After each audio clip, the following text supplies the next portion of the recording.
Welcome to Unity in the Seven Hills, whether you're here in person or out there online. We welcome you and know that you are in the right place at the right time. We're going to start off with a few songs, so let's stand, let's get to our feet and sing the morning in.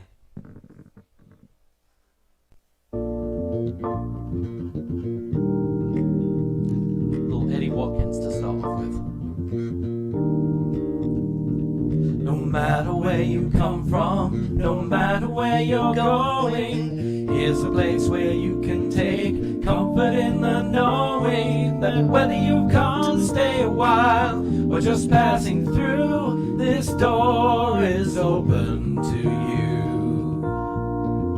Come and let's be silent, come let's share a hug, come let's pray together, come love and be loved. From the blissed out to the turned out, the pampered to the abused, this door is open to you. Come on in, come on in, come on in, come on in. The God in us recognizes the God in you. Whether you're black or white, gay or straight, Christian, Buddhist or Jew, this door is open to you.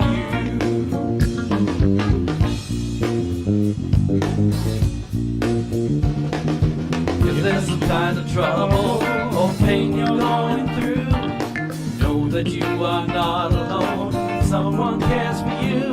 As an individualization of a divine point of view, this door is open to you. Come on in, come on in, come on in, come on in. The God in us recognizes the God in you. Whether you're black or white, gay or straight, Christian, Buddhist or Jew, this door is open to you. Whether you're black or white, gay or straight, Christian, Buddhist or Jew, this door is open to you.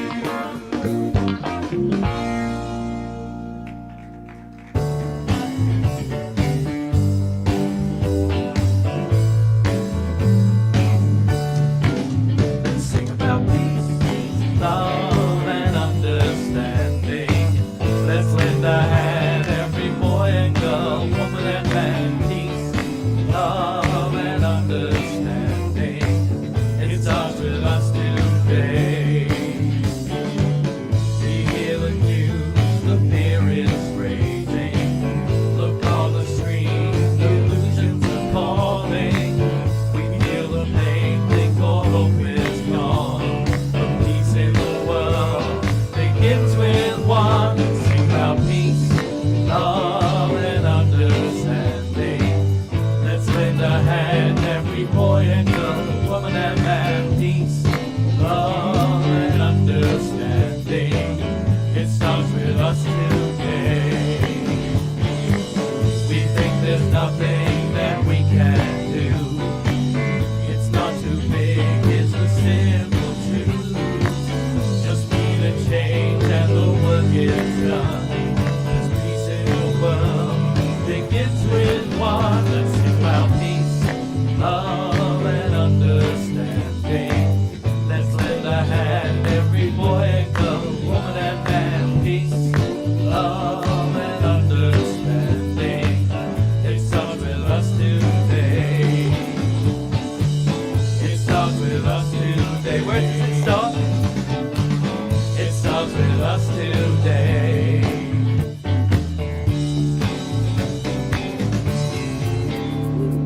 And we got one more this morning. This is one we haven't done in a little while. It's Michael Gott,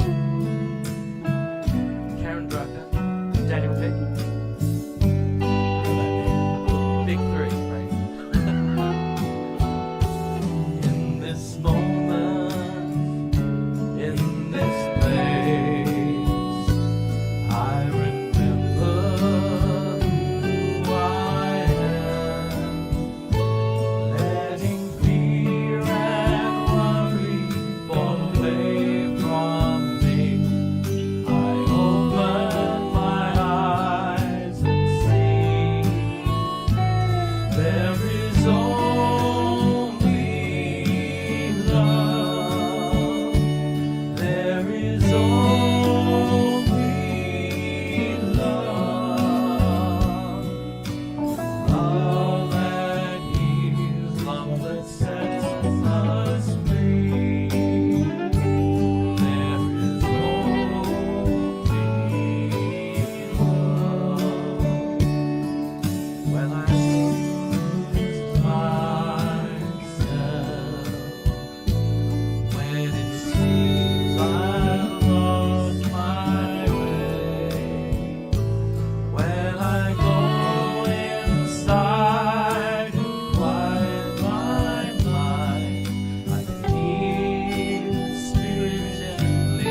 Letting doubt and fear fall away from me. I open my heart and see there is only love. There is only love. Love that heals, love that sets us free. There is only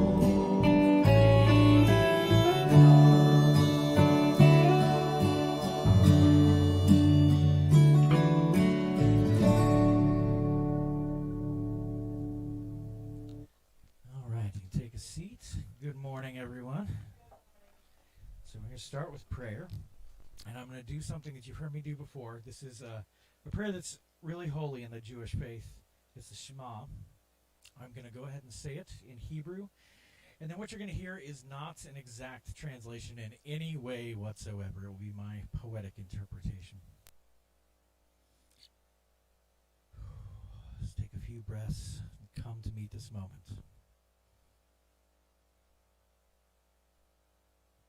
Shema Yisrael, Adonai Eloheinu, Adonai Echad. Listen, Adonai, that is the oneness that opens the door to the faithful hand, is our dawn and our genesis, is our seedbed and our fountain. Adonai is all, everything, everywhere, every time. It is us, it is them. It is the stardust that would become you, the air you breathe, the dust from things long gone ages after you. Listen, know thyself, know the truth. Act upon it and you will be free. Today, let us be free. Amen. All right. So every week we start with one of the 5 basic unity principles. And the principle today is my favorite, number 5. It is not enough to understand spiritual teachings. We must live the truth we know. So let's all say that together. It is not enough to understand spiritual teachings. We must live the truth we know. All right. Once the unity candle is lit. There we go. Okay. So let's go ahead and bless our youth together. You are a perfect child of God, and God and I love you, just the way you are, and wherever you are. Let's stand.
A few times, we do have a new vision statement coming. We're going to have to talk about when we're going to let everyone in on that so we can make sure that everyone feels good about. But today, let's go ahead and start with our mission statement.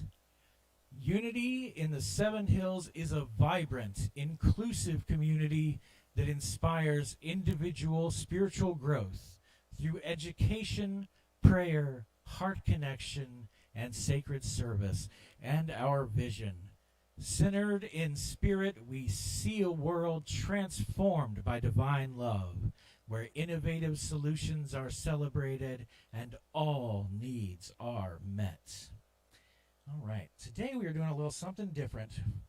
Instead of the daily word, this month is Black History Month, and so we're going to have a reading each week from a black leader of the Unity movement. And just to let you know, too, so recently we had a meeting of some of the Dream Team and the board and other people in charge, and I took over the inclusivity and diversity. So if you haven't noticed, we have new name tags in the back that have a place for you to put your pronouns on them so we can be more inclusive. And then we are also doing Black History Month this month, Women's History Month next month, and so on throughout the year. So today's daily word comes from Della Reese Letts, who some of you may know from Touched by an Angel back in the 90s. She was actually a Unity minister. So these are the words of Reverend Della. I want to give you some fantastic information today. I want to teach you to watch your mouth. Your prayer and my power is located at the root of the tongue. It's our power zone. And the voice is the most direct avenue of expression. All words are formative, but not all words are creative. We use our words to form things we really don't want when we could and should use them to create what we do want. Charles Fillmore said, and I agree with him totally, the more we are quickened with spiritual faith, the more our words are endowed with power. God said, "Let there be," and there was. We are made in the image likeness of God, and it is possible for us to connect ourselves with our spirituality and speak the words that supply our needs, our desires, our ambitions. If it's good enough for God, it's good enough for me, and it ought to be good enough for you.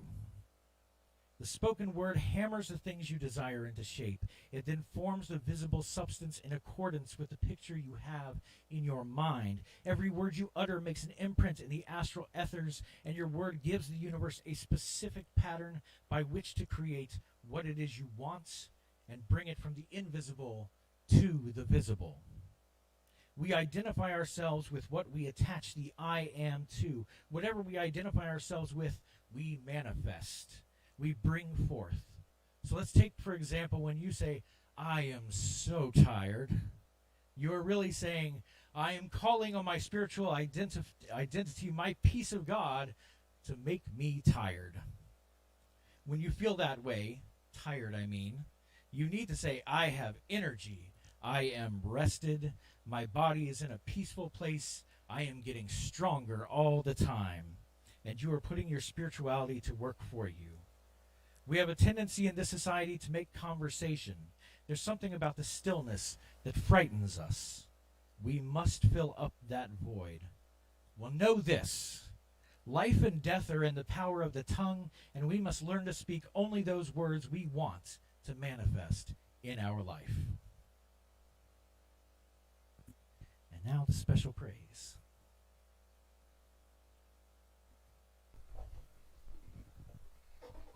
Beatles. Kai, do you have the iPad? Double duty today. Oh no, we need it up here though. For the words. There's a lot of words in this song too. Cheers, thanks. Thank you. Kai's running sound this morning, everybody. We actually just recently went through some training for everybody as well, which is going to hopefully make a big difference because we've got the new microphones. You'll see a couple of these are new, and then we've got some handheld wireless mics. So there's barely any cords up on the stage. There's just one more to get rid of. So yeah. All right. Testing. There we go. There you go. So let's see where we are.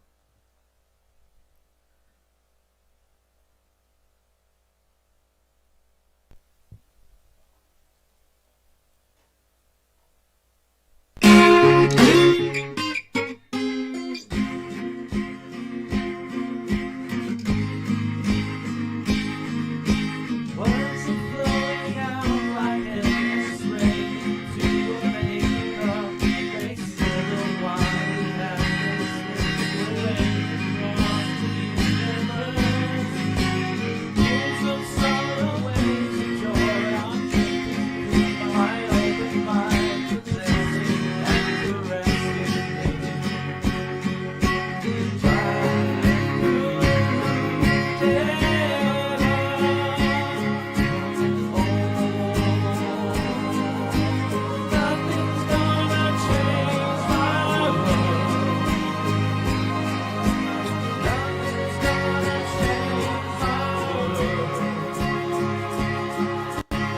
Nothing's gonna change my world. Nothing's gonna change my world. Images of life which dance before me like a million eyes. They call me on and on across the universe. Thoughts meander like the restless wind inside a letterbox. They tumble blindly as they make their way across the universe.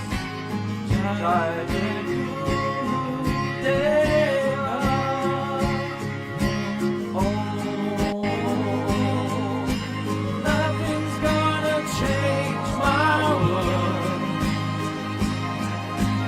Nothing's gonna change my world. Nothing's gonna change my world. Nothing's gonna change my world. Sounds of laughter, shades of life are ringing through my own ears, deciding and dividing me. Limitless, undying love which shines around me like a million suns. It calls me on and on across the universe.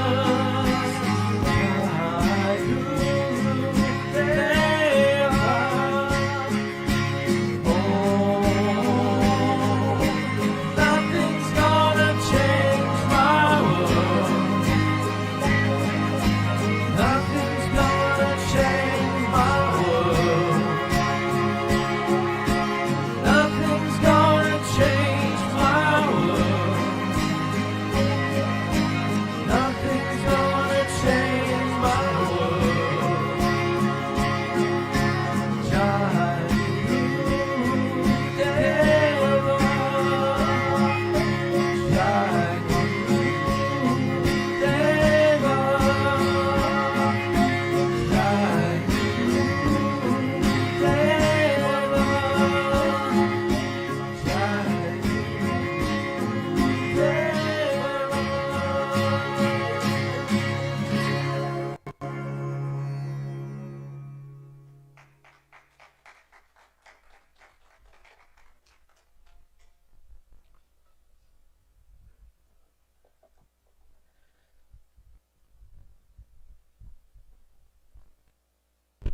There we go. Do a mic change here. Free my hands up. All right. So, earlier this week, some of you may know Thich Nhat Hanh passed away a couple of months ago, and they had his creation ceremony. And for some reason, I hadn't watched it until earlier this week. And so I was watching it on YouTube. Beautiful procession. All these Vietnamese monks in gold and saffron robes marching with gong and bell and chime and incense, and hundreds, if not thousands, of people touched by Thich Nhat Hanh showed up. It was beautiful. And it just felt like this amazing expression of gratitude. And even the comment section, for the most part, had a lot of gratitude in it. But among the people saying thank you, there was a few voices, and one of them said, "There is no Thich Nhat Hanh. There is no self. This is not Buddhism." Well, I thought to myself and wrote it down. By that logic, there's no Buddhism.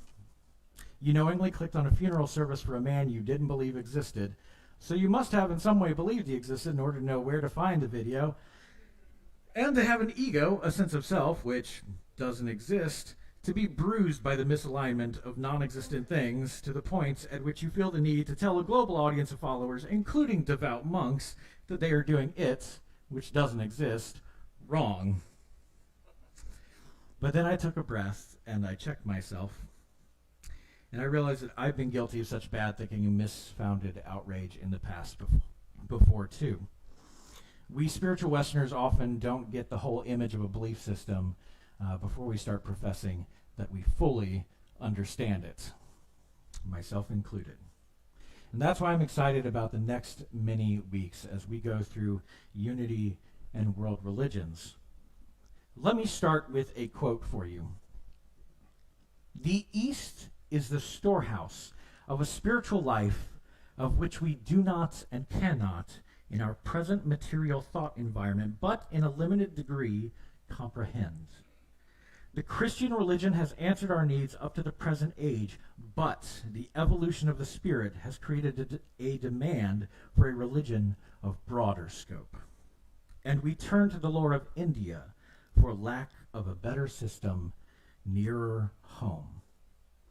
That was Charles Fillmore in Modern Thought in May 1889.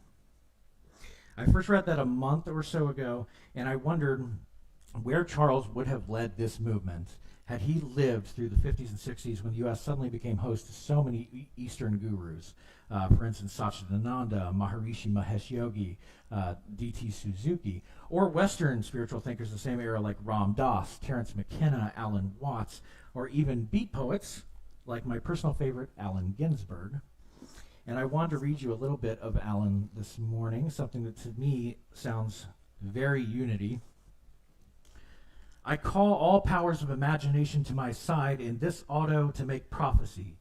All lords of human kingdoms to come, Shambhu Bharti Baba, naked, covered with ash, Kaki Baba, fat-bellied, mad with the dogs, Dehorhava Baba, who moans, oh, how wounded, Sitaram Ankar Das Thakur, who commands, give up your desire, Satyananda, who raises two thumbs in tranquility, Kalipada Guha Roy, whose yoga drops before the void, Shivananda, who touches the breast and says, Om, Srimata Krishnaji of Prindaban, who says, take for your guru William Blake, the invisible father of English visions, Sri Ramakrishna, master of ecstasy eyes, half closed, who only cries for his mother, Chaitanya, arms upraised, singing and dancing his own praise, merciful Chango, judging our bodies, Durga Ma, covered with blood, destroyer of battlefield illusions, million-faced Tathagata, gone past suffering, preserver Hari Krishna, returning in the age of pain, Sacred Heart, my Christ, acceptable, Allah, the compassionate one, Yahweh, righteous one, all knowledge princes of earth man, all ancient seraphim of heavenly desire, devas, yogis, and holy men I chant to, come to my lone presence into this vortex named Kansas. I love Ginsberg. So I come again to a question I've posed many times before. This word we use, unity, how much are we led by the simple proposition of the very name we call ourselves? So to open the next many weeks of conversation on unity and world religions, I thought I would flip it on its head and speak to world religions and unity, the concept, not the church. So let's start in a familiar place, the Abrahamic traditions. We can learn a lot there. There's a lot that is kind of hidden. Many of you have heard me tell the story of one of my first times going to a synagogue, and I overheard some Jewish people talking about Judeo-Islamic values, and that really threw me for a loop because I grew up always hearing Judeo-Christian values. But the feeling, this is in West Philly, where it's predominantly Muslim and Jewish people. It's, I'd say, like 90% black community, and the other 10% is the LGBTQ community, all Muslim, all Jewish, maybe a slight bit of some atheists in there. Very different place. And the feeling is that Christianity has gone so far away from early Abrahamic practices, especially ecstatic praise, which you can't contemplatively process. It has to be felt and experienced with your whole body, soul, and mind. So they speak of Judeo-Islamic values, at least in that community. The difference to me, okay, I'm on the next page. Getting too into it. So we'll be talking about Judaism in 3 weeks, so I don't want to go too much into it, but I will point out a man by the name of Maimonides. Some of you may have heard of him. He spoke of transcending self and physicality as the only way to feel true union with the divine. He saw sin as the obstructions that separate us from God, and once one removed the obstructions, you would see the truth of our being. To quote Maimonides, the afterlife of the soul consists in the existence of its known object, namely God. Since this known object and the soul are one thing, as the great philosophers have taught. I'm also not going to be covering Hinduism and Buddhism because I think all of us know quite well what they say about oneness. It's pretty on the sleeve in those traditions. I also just don't want to step on Reverend Rick's feet, and we'll be going over those religions also in a matter of weeks. So let's start with some Sufi thoughts. I thought Sufism is something we don't talk about too much. And most of you may know Rumi. I bet a lot of you, if not all of you, know Rumi, or maybe Hafiz. They are from Persia. I'm going to go a little towards Spain here to Andalusia, and the Sufi mystics that came out of there. They were a little more contemplative than Rumi or Hafiz or any of the Persian ones. So we'll first talk about Ibn Arabi, born in the 1160s. He was an ascetic Sufi mystic. Came from a wealthy family. His father was actually friends with the king. That's how wealthy they are. The only wealthy you can get is to be the king. He gave all that up to become spiritual. And that happened when he was living a quite materialist life, as you would do when you are wealthy in that region. And this was kind of in the renaissance of that region. It's a great time. And someone came up to him and said, Ibn Arabi, this is not what you are supposed to be doing. And that affected him so greatly that legend has it he ran into a cemetery and meditated for 3 days. And in that time, all truth came to him. Eventually, he would enter what was considered at the time God's vast earth. It's not a phrase we really use much anymore. But in his words, it contains both the contingent and the eternal, where God joins that person to himself. Basically, imagine you're walking through the world seeing this material reality, but also you're seeing on top of it and underneath of it the divine that is present in all of it while you are seeing the material, all in one glance. Eventually, he takes his trip to Mecca, as all Muslim people are to do at least once in their life. And as he's making his rotations around the black stone, saying his prayers, he's visited by a beautiful young man who has teachings and truth engraved all over his body. It is thought that this was God, God's self, visiting Ibn Arabi, and the truth that he saw would become his next text. So Ibn Arabi is mostly known for his concept of Wadat al-Wujud, which translates to the unity of being. Now, wujud, being, is what he saw God as, not as a being, but as beingness itself. To quote Ibn Arabi, if you hold to multiplicity, you are with the world. If you hold to unity, you are with the truth. Our names are but names for God. At the same time, our individual selves are his shadow. He is at once our identity and not our identity. Contemplate. I love how he ends that. Just an exclamation point. Contemplate. To Ibn Arabi, there was no thing but God, and if you said otherwise, you were blaspheming. That's how seriously he took this idea of God being one, a part of everything. For those of us who are conscious of ourselves, wondering where we fit in with all that, we can turn to one of Ibn Arabi's students, Mahmud Shabastari, who wrote, "You and I are accidents of the essence of being, like openings in the covering of the lamp of being." So again, remember, being is God. Imagine God, a lamp and a covering, and where accidentally nicks have happened, the light shines through. That's us. We are where the light shines through. Later on, Ibn Arabi was followed by Ibn Sabain, who was another Andalusian Sufi mystic who furthered the concept of unity of being into absolute unity, or al-wadat al-mutlaqa. I'm trying my best on those words. He says, the sole end which he, the Sufi, pursues is arrival at the contemplation of the unity of divine essence and the negation of the world and his own self. The negation of his own self. We'll come back to that in a bit. So let's jump to another lesser-known religion, Sikhism. We rarely hear anything about Sikhism, so I definitely want to touch that one because it's also not in our next few weeks. We're not going to be touching that one, so it was completely safe for me to do.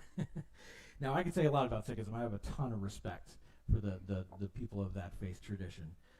If you want to talk about people who believe in oneness and show it, you want to talk about Sikhism.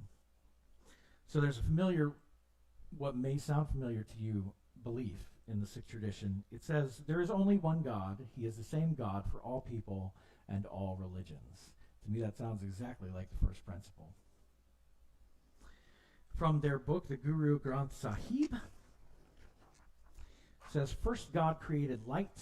All humanity has been created from the same divine. All have been created out of the same light. How could one be good and another bad? There's another Sikh teaching that says, all are created from the seed of God. There is the same clay in the whole world. The potter, God, makes many kinds of pots. To a Sikh, that oneness is taken to a very real, very at this moment implication when it comes to how you treat others, the equality of all, to justice. Now, I want to tell you a few of the ways that really shows up. One of them that I find oneness, I call it oneness without contingency. Oneness where you do not have anyone that slips below it in your mind. They have women and men, all genders at the same level, all races at the same level, every belief system at the same level. They don't see anyone as lesser or anyone as greater. And you can see this at their holy place, Sri Harmandir Sahib, known as the Golden Temple. If any of you have heard of that, it's beautiful. You should look it up. It's gorgeous. And at the Golden Temple, every day they have one of the largest free meals in the world, where hundreds of people are fed by volunteers and food that is given to them. Everything completely free. Everyone sits with one another, no matter what economic level you're on, what race you are. None of that matters. You all sit together and eat without worry. Then to go more on the side of justice, or how oneness makes you care for people in a way that I think we wouldn't quite get here in the West, where we attach ourselves to so much identity. To show that there was a massive amount of people who really wanted people of the Sikh tradition dead, actively. They wanted to find them and kill them. Some of those people were women, and some of those women were being attacked by a group of soldiers. And the Sikh people went in and rescued the women who wanted them dead. It didn't matter what their beliefs were, what side they were on. All that mattered was they were human beings, and they deserved protection. In another, there was a battle where soldiers were coming to actively kill the Sikh people. And one man, a Sikh by the name of Bhai Ganaya, was going out to give water and medical care to the very soldiers who wanted him dead. If they had fallen out in the battle, he was going out there and helping the people who just a moment ago would have loved to have shoved the scimitar into his gut. But it didn't matter to him. They were divine. So, how do we find this oneness? I'll start with a quote that says, "There is neither creation nor destruction, neither destiny nor free will, neither path nor achievement. This is the final truth, Ramana Maharshi."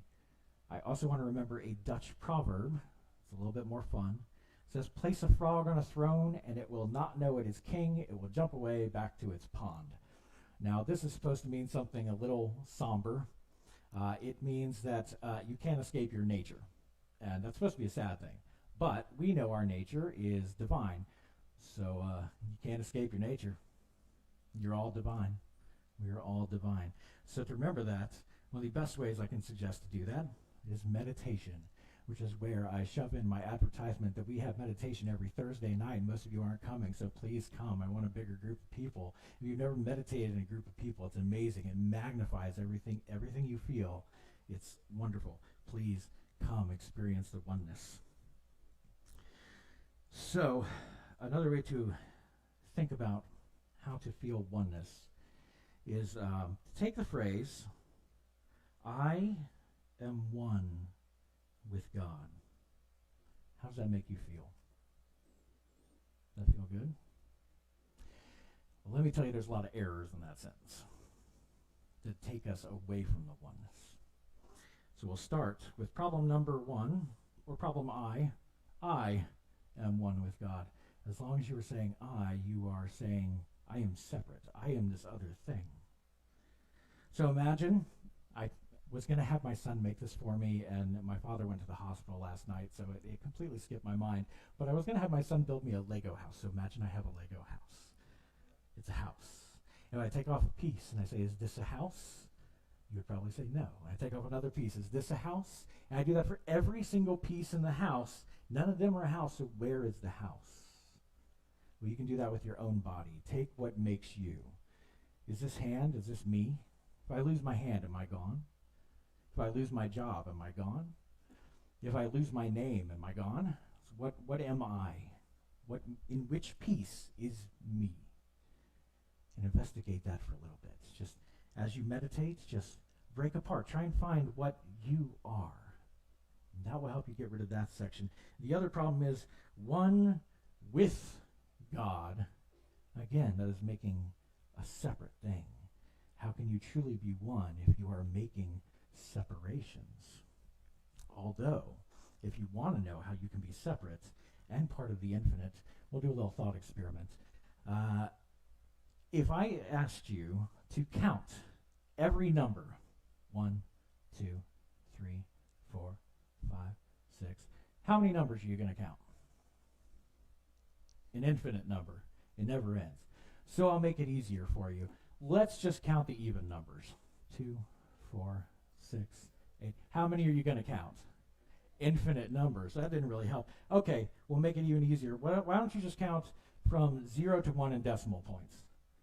0.0000000000000. It's infinite. No matter how much you divide infinity, you will get infinity. So if you are a division of the infinite, what are you? Infinite. Yeah.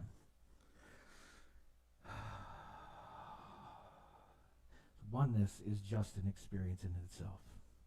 I've told you before when I was talking about what the self is, I did a whole talk on that. That the only way you can really express if someone says, what are you? Is to take a moment. Sink back into this quiet presence behind everything. This consciousness. And that's really all you can do to express who you are. So let's talk about the fifth principle. How do we let this oneness inform our lives? And this is really the point I want everyone to think about. If you believe we are all one, what does that mean for how you treat the world? Maybe we don't have the bravery to feed those coming to kill us. Maybe we don't. But how many can we feed? Do we see someone different from us and feel a hesitation towards holding their hand? Make yourself hold their hand. Do we hear of a crime and still think of divinity, or do we hope we will see vengeance and so-called justice? How far does your compassion go? And if it has a limit, are you expressing your infinite self? So I call on you to turn the wheel of Dharma, as they say. Find that oneness, go out into the world, find where it's limited in your life, and push the envelope a little. Thank you.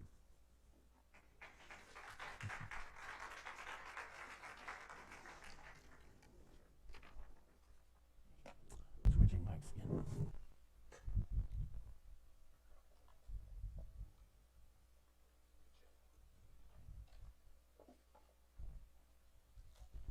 So we're going to go into meditation with a song that only has 2 sections. So you should be able to find your way through it. Eyes open, eyes shut. Let's turn the light off.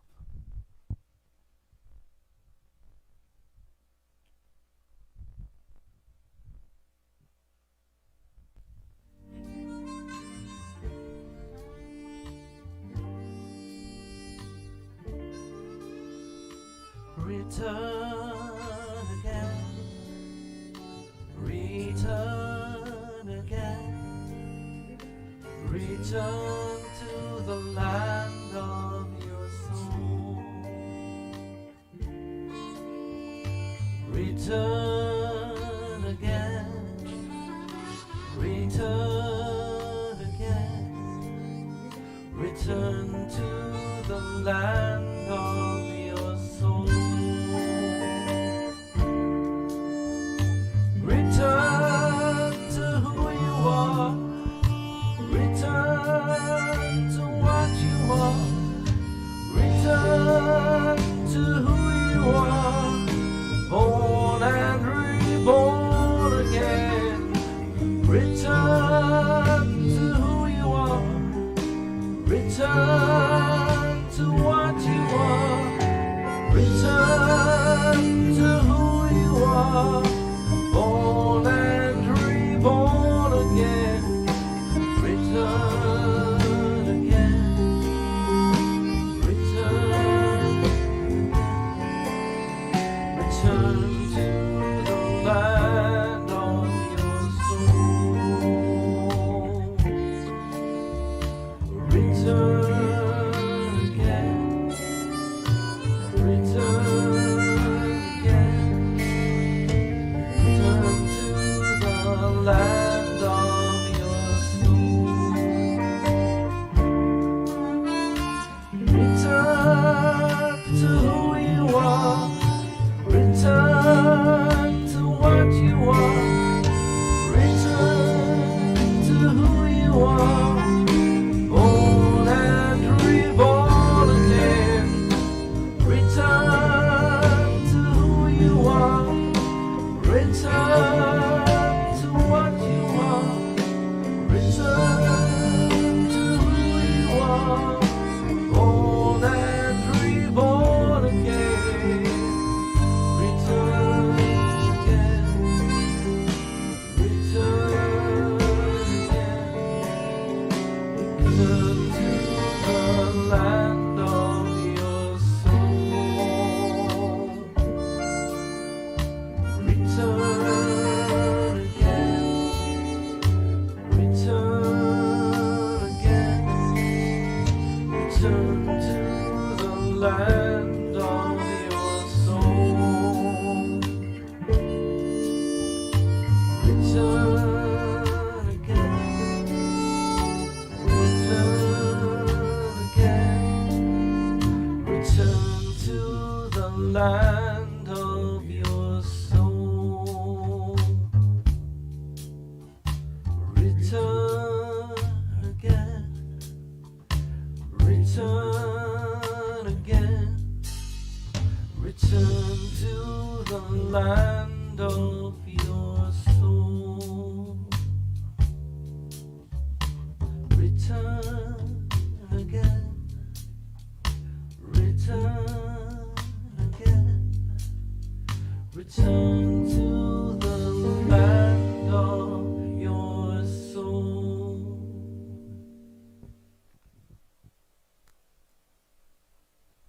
Let's take some deep breaths.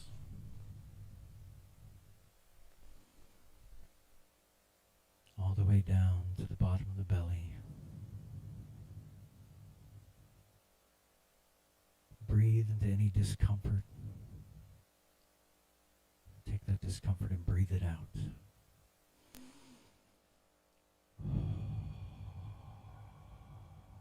Exhaling like a sigh. Breathe also into the mind. Breathing out any wayward thoughts. Letting the mind become even and mirror-like.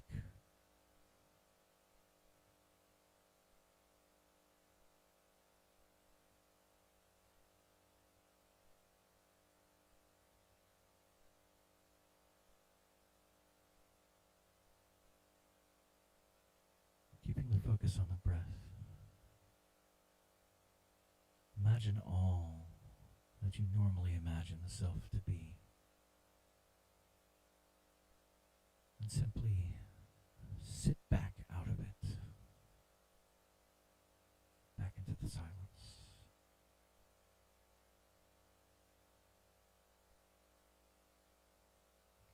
silence come over you,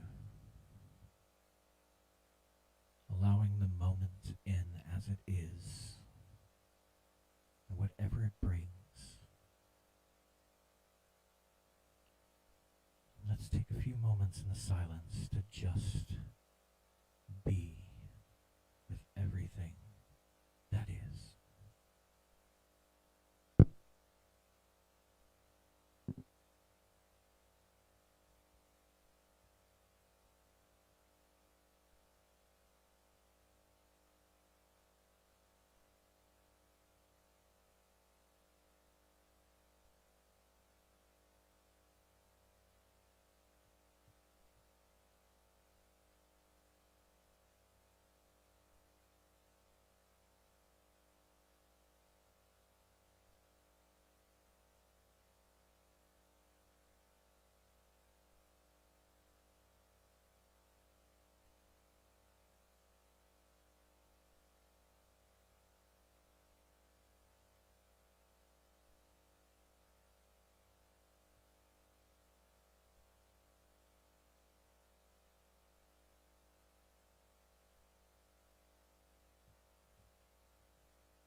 Let it all in.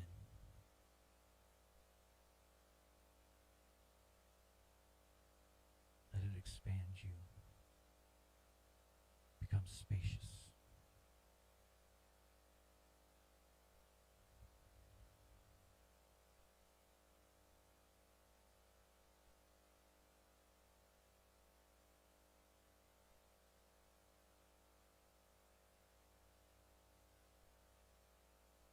Remember this feeling. Remember how easy it is to sit back into. And as you deal with the world, sit back into it. As the Beatles say, let it be. Breathe into the body. Feeling the seat beneath you, the temperature of the air. Take some deep breaths.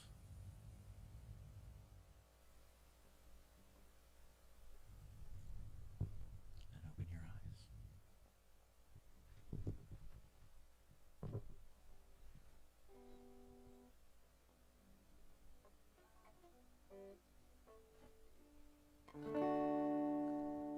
The light of God surrounds us.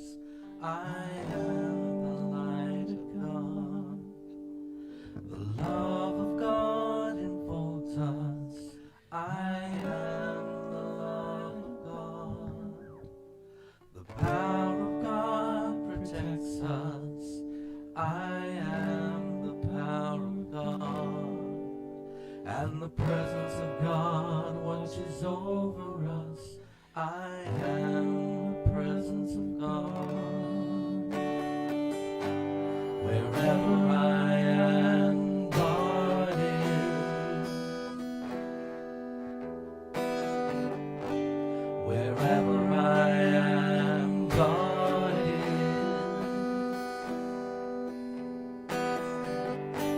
Wherever I am, God is,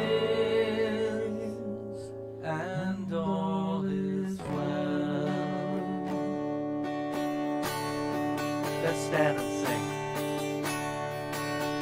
The light of God surrounds us. I am the light of God. The love of God enfolds us. I am the love of God. The power of God protects us. I am the power of God. And the presence of God watches over us.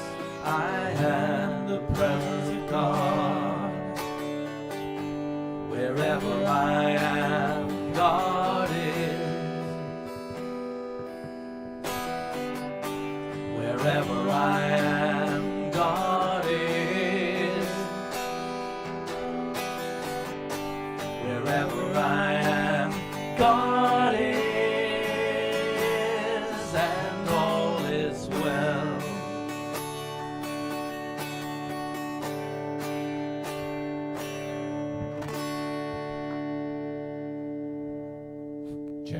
Yep, there Yeah, it is. yeah. You were there, Billy.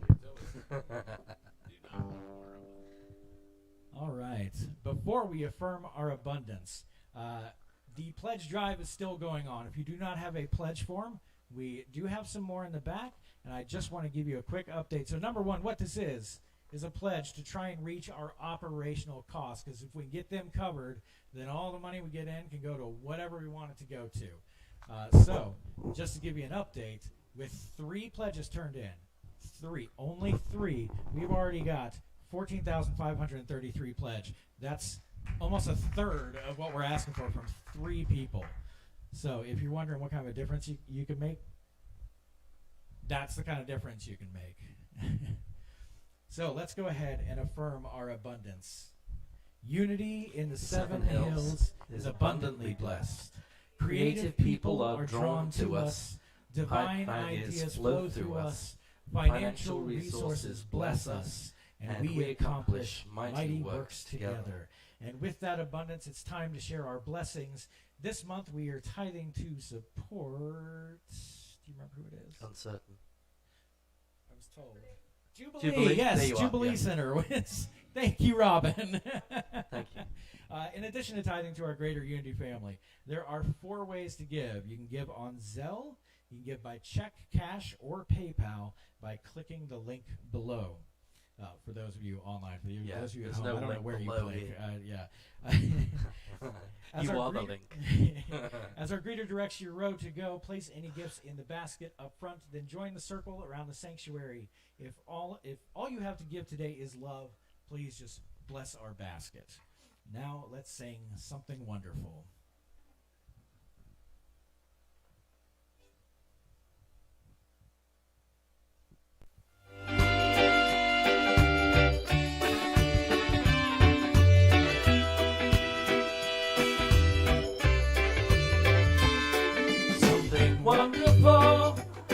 Something wonderful is happening to me right here, right now. I can feel it in my body, I can feel it in my soul, I can feel it in my heart, and it won't let go, no, it won't let go.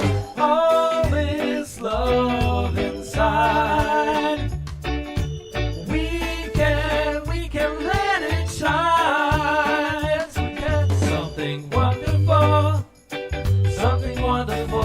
is happening to me right here, right now.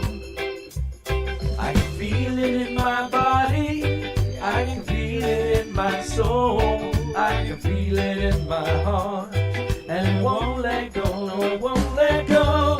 All this love inside, we can let it shine.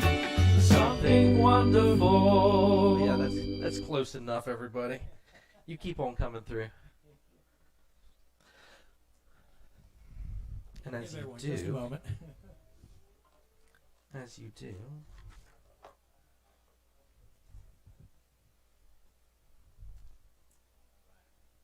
all right. So, yeah. Now, please join us in the blessing of the gifts.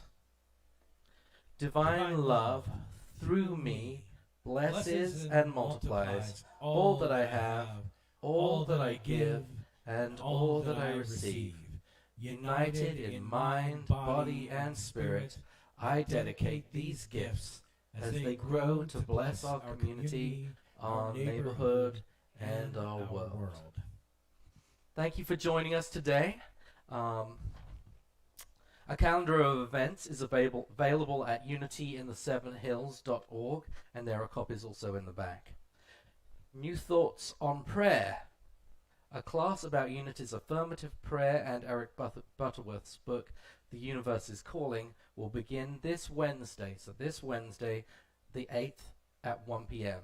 Anyone interested in joining, please see the sign-up sheet in the back of the sanctuary, and we will meet in person and online.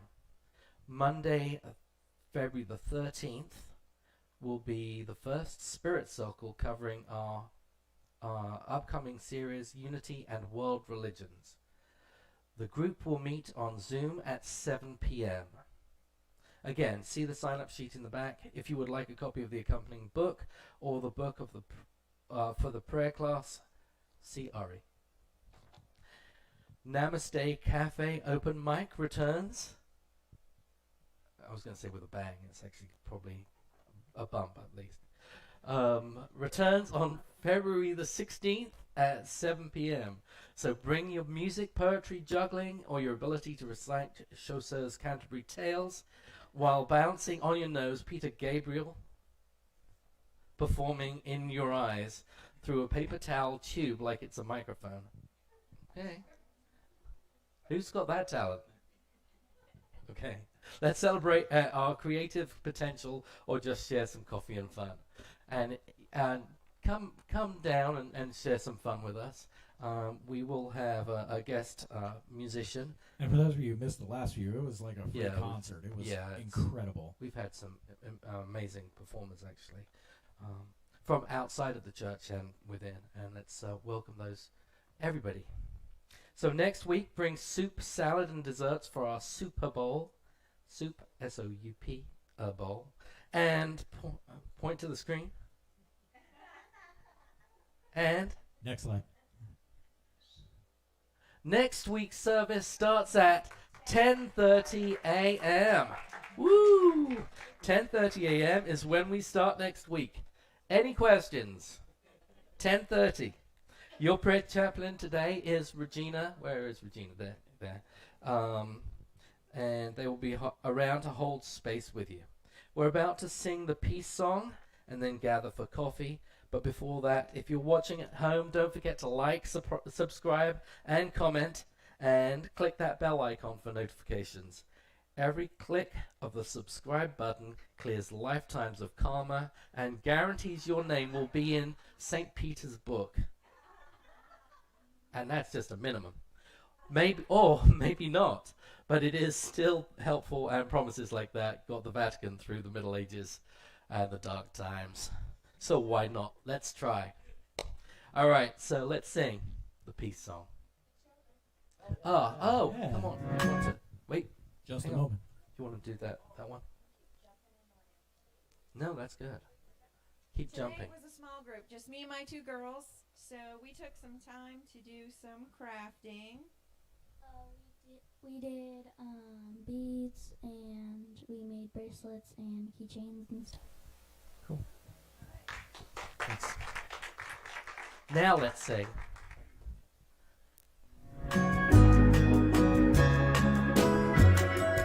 Yes, there is peace on earth, and yes, it begins with me. Yes, there is peace on earth, the peace that was meant to be. With God as Creator, united all are we. Yes, we walk with each other in perfect harmony. Yes, peace begins with me. Yes, this is the moment now. With every step I take, yes, this is my joyous vow. To take each moment and live each moment in peace eternally. Yes, there is peace on earth, and yes, it begins with me.